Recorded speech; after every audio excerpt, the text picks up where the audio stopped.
Hi, I'm Chrissy Miles, and you're watching The Chrissy Miles Show, where I teach you how to take eternal truth and produce extreme results. In today's episode, I'm going to show you how to get motivated during the COVID-19 crisis.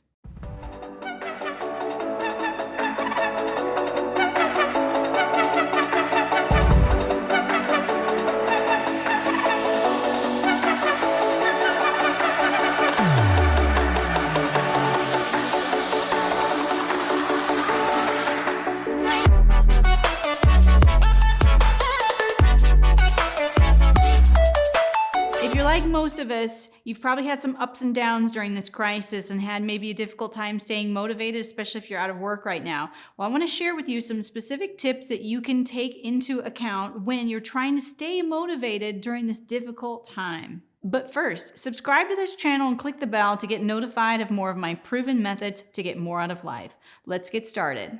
Here's tip number 1. Understand that your life is not your own. 1 Corinthians chapter 6, Paul writes and he says, "Don't you know that your body is a temple of the Holy Spirit, whom you have received from God? You're not your own. You were bought with a price. Therefore, glorify God with your body." If you want to stay motivated during this crisis, you have to realize that you have a purpose for your life that's bigger than just you. If you're spending most of your days on Netflix binges or sleeping in and not making good use of your time, then you're really misunderstanding the fact that, you know what, God's got an assignment for you. Your life isn't really your own if you're found in Christ. And He has something that He wants you to accomplish and to achieve. And so instead of just rolling out of bed in the morning wondering what new episode of Tiger King you're going to watch, instead you could be asking yourself, God, do you have a purpose for me today? What is it that you would want me to do today? How do you want me to focus my time, my attention? And He says specifically that we're to glorify God with our bodies, right? Meaning we're supposed to use our bodies and the gifts that we have for a better purpose than just simply serving ourselves. So when our life isn't our own, we realize, I have someone that I am reporting to every day. Even though I'm not going into work, even though I might be laid off right now, you have someone that you're supposed to be reporting to, and that person is God. Now, He's not a slave driver. He's not going to cause you to extend yourself beyond what you feel comfortable with, in a sense that He's not going to pressure you into doing the things that you don't want to do. But at the same time, when you realize that your purpose for your life is bigger than just your job or your boss that maybe you haven't seen now for a couple of weeks, this helps you to stay motivated, realizing that there's things that you could be investing in your life right now that go beyond just what your day-to-day occupation was all about. So remember, you report to God. He is your leader. He's your boss. He's the guy that is looking out for you and wants you to develop yourself now for what's happening in the future. This is going to help you stay motivated during the crisis. So let me ask you a question. Reach out if you've been struggling staying motivated during the crisis. Let me know in the comments if you've had a difficult time knowing what to do. You've done all the cleaning and all of the rearranging that you can, and now you just don't know what to do. Let me know, and I'll give you some tips on how you can stay motivated. Here's tip number 2, keep a schedule. So here's what I would recommend during this crisis if you're struggling to be motivated. Pick your top 5, what I call personal action items, and schedule them right away.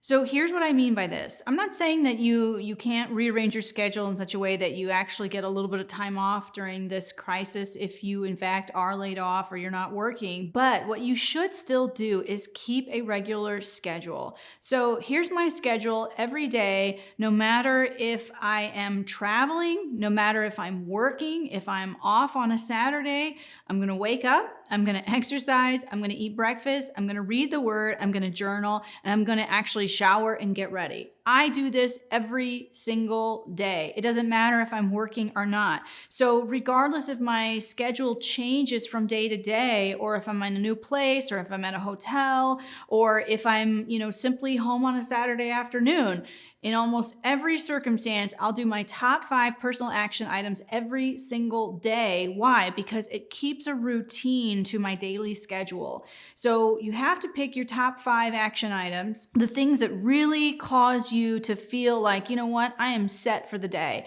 I've done my key items that are what some people call my 20%, right? There's the Pareto effect that says 20% of your activities result in 80% of the outcome. And you have to ask yourself, what is my 20%? What are my top 5 activities or maybe top 3 to 5 activities that I know that I need to do every day? And if I do these things every single day, it'll produce 80% of the outcome of my life. So whether you are struggling being laid off right now, whether your schedule has totally shifted because you've had to maybe go into a totally different occupation than where you were at before to just keep things going and keep your family surviving, whatever that is, take your top 5 personal action items and schedule a time to get those done every day. Of course, it's very beneficial, and most people would agree that doing them right away in the morning is important, but you could also do these things in the afternoon, in the evening, no matter what your schedule looks like. The idea is that you do them every single day. So if you want to stay motivated during this shutdown,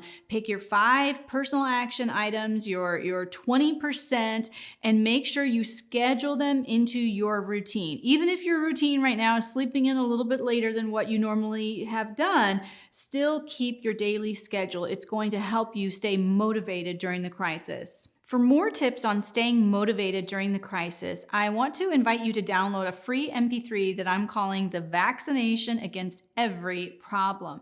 And in this series, I'm going to show you what steps that you can take to ensure that no matter what happens, what problems arise in the world, you are going to have the skills that you need and you will be equipped to overcome them. So follow the link in the description and download today The Vaccination Against Every Problem. Here's tip number 3. Pick 2 to 3 yearly goals and schedule time to work on them.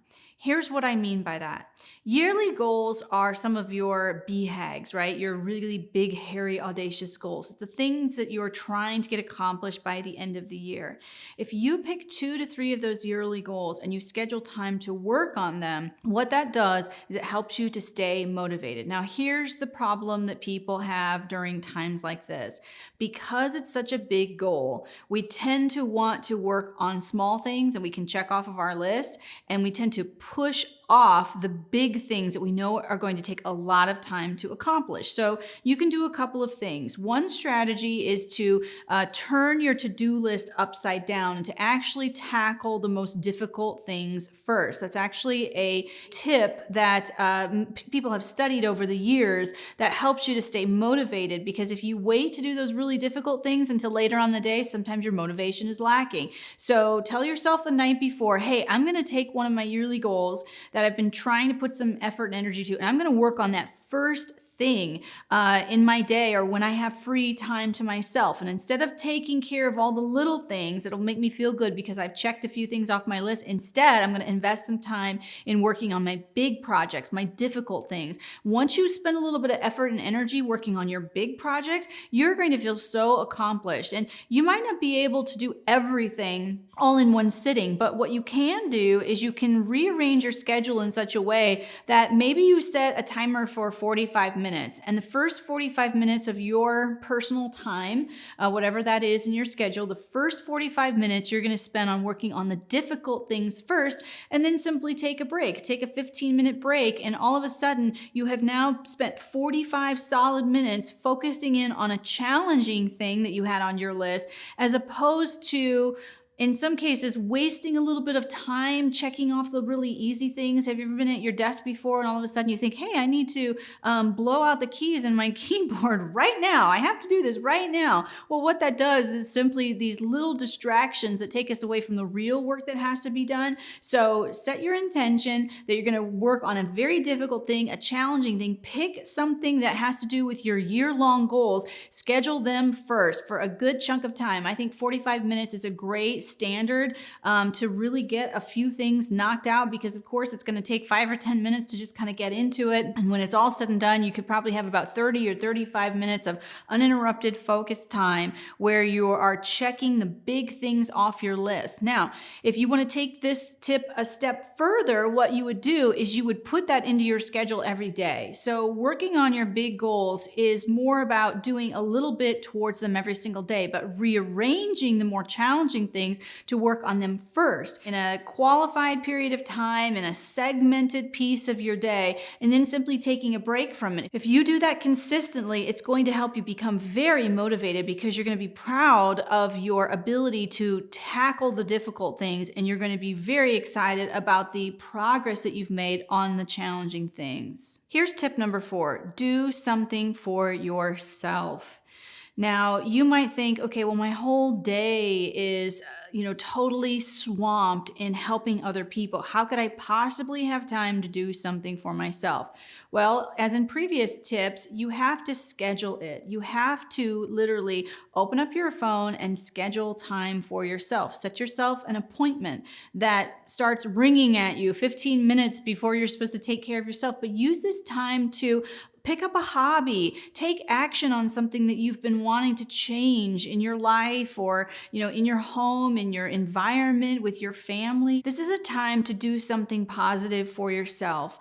And sometimes we think that, well, I don't have time to do anything positive for myself. But really, if you are struggling in life and you are not feeling satisfied, you don't feel like you're getting your needs met personally, you're going to have a really difficult time giving out to other people, especially people like your family. So it's not that you're looking to outside circumstances in order to fill you up, but you're trying to honor yourself and allow yourself the right and the freedom to do something positive for yourself. Maybe you haven't picked up your watercolors in a long time and you want to do a little bit of painting, or maybe you rarely exercise and you've been wanting to get back into that. Schedule time to put something in your schedule where you are honoring yourself, because it's going to cause you to feel so much more full of joy. And in the end, when you feel satisfied that you are growing and developing yourself, that you are putting yourself first in your life, and you are honoring the commitments that you made to yourself, it is going to help you stay motivated during this downtime where life is crazy and from day to day we don't exactly know what to expect. So put yourself first. It's okay to honor yourself and do something that makes you happy, that makes you feel full of joy, in order to give you the motivation to continue to care for other people. So thanks for watching today, and I hope you enjoyed these tips about how to stay motivated during the COVID-19 crisis. If you like this video, hit the thumbs up button, and if you know somebody who's been struggling staying motivated, share this video with them. It's time for them to get into high gear and stay motivated. You can keep each other accountable. And of course, if you haven't done so yet, make sure you subscribe to this channel for new episodes each Tuesday where I teach you how to get more out of life. Thanks for watching.